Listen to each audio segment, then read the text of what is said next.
East বেঙ্গলে যে left ব্যাকটা দরকার বা দুটো সাইড ব্যাক ইস্ট বেঙ্গল দরকার সেটা প্রত্যেকটা সমর্থক বুঝতে পেরেছিল।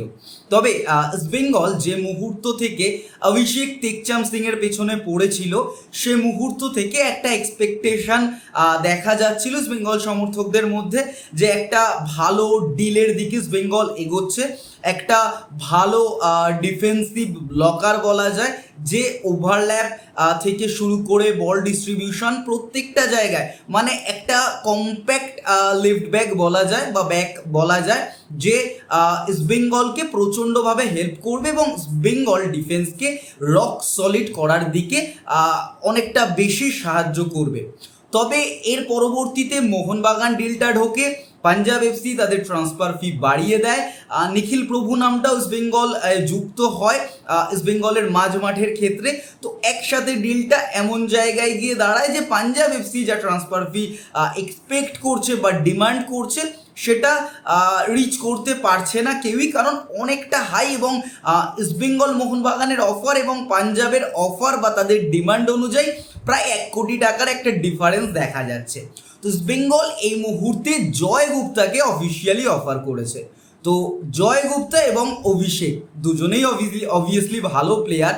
তো এবার আমরা এই ভিডিওতে ডিসকাস করব যে জয় গুপ্তা এবং অভিষেক যে একটা প্লেয়ারের রিপ্লেসমেন্ট যখন আরেকজনকে ভাবা হয় কতটা পার্থক্য আছে তাদের দুজনের মধ্যে। স্ট্যাটস অনুযায়ী আমরা ডিসকাশন করব, প্রত্যেকটা বিষয় তোমরা স্ক্রিনে দেখতে পারবে, যেগুলো আমি বলছি সেই স্ট্যাটসগুলো তোমরাও চেক করতে পারবে সোফা স্কোরে তাদের রেটিংয়ে, আমরা জাস্ট কম্পেয়ার করব। তো প্রথম কথা আমরা যদি দেখি যে জয় গুপ্তার সঙ্গে 2028 অব্দি ডিল রয়েছে গোয়ার এবং অভিষেকের সঙ্গে 2026 অব্দি। অভিষেকের এই মুহূর্তে মার্কেট ভ্যালু 2 CR, জয় গুপ্তার 1 CR, এখানেও 1 কোটি টাকার একটা পার্থক্য দেখা যাচ্ছে।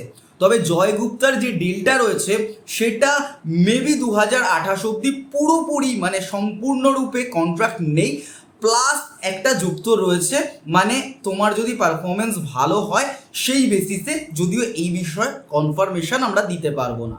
তবে জয় গুপ্তা এবং অভিষেক সিং টেকচামের পার্থক্যে ওই 1 কোটি টাকারই ডিফারেন্স আছে।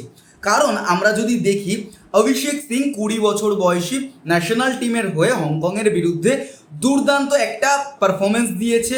জয় গুপ্তা 23 বছর বয়সী, চান্স পায়নি, আন্ডার-23 স্কোয়াডেও অভিষেক সিং টেকচাম জায়গা পেয়েছে এবং লাস্ট সিজন ISL এর ক্ষেত্রে দুজনের হিট ম্যাপ স্ক্রিনে রাখা হলো, তোমরা দেখতেই পাচ্ছ হিট ম্যাপ কি বলছে, হিট ম্যাপ অনুযায়ী তোমরা বুঝতে পারবে কে কতটা বেটার। এবার স্ট্যাটস কি বলছে, স্ট্যাটস বলছে যে পার গেমে 89 মিনিট করে সময় পেয়েছে অভিষেক সিং, সেখানে মাত্র 40 মিনিট পেয়েছে বা একটা হাফের থেকেও কম সময় পেয়েছে জয় গুপ্তা। 22টা অ্যাপিয়ারেন্স আছে অভিষেক সিং টেকচামের, সেখানে 17টা অ্যাপিয়ারেন্স আছে জয় গুপ্তার।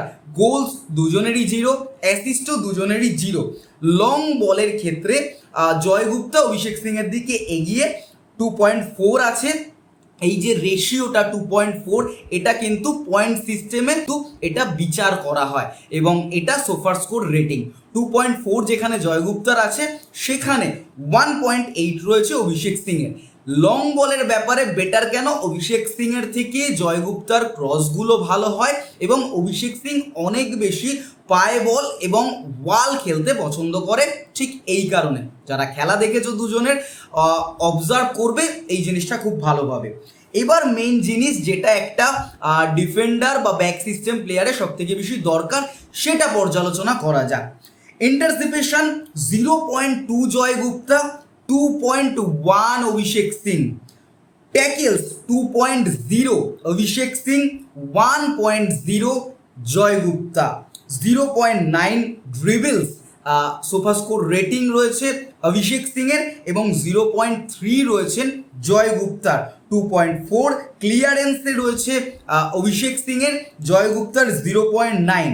ব্লক শট পার গেম 0.3 রয়েছে অভিষেক সিংয়ের এবং 0 রয়েছে জয় গুপ্তার।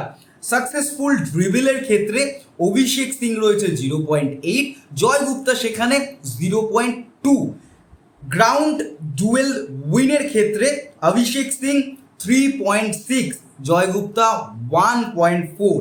এরিয়াল ডুয়েলসের ক্ষেত্রে দুজনেই সমান 0.4। এতে জয়গুপ্তা যে অভিষেক সিংয়ের থেকে হাইটে অনেকটা বেশি উচ্চতায়, তবে তার সদ্ব্যবহার জয়গুপ্তা করতে পারেনি। তো এই বড় বড় ডিফারেন্স রয়েছে জয়গুপ্তা এবং অভিষেক সিংয়ের মধ্যে। তো একটা প্লেয়ারের রিপ্লেসমেন্ট যখন অন্য একটা প্লেয়ারকে ভাবা হয়, তখন এতটা ডিফারেন্স মেনে নেওয়া যায় না। তবে আমরা ডিসকাশন করছি হয়তো ইস্ট বেঙ্গল দুটো প্লেয়ারের দিকে এগোবে বা একটা প্লেয়ারকে এখান থেকে সাইন করাবে, বাট অভিষেক সিংয়ের রিপ্লেসমেন্ট হিসেবে জয়গুপ্তা কখনোই একটা পারফেক্ট রিপ্লেসমেন্ট না।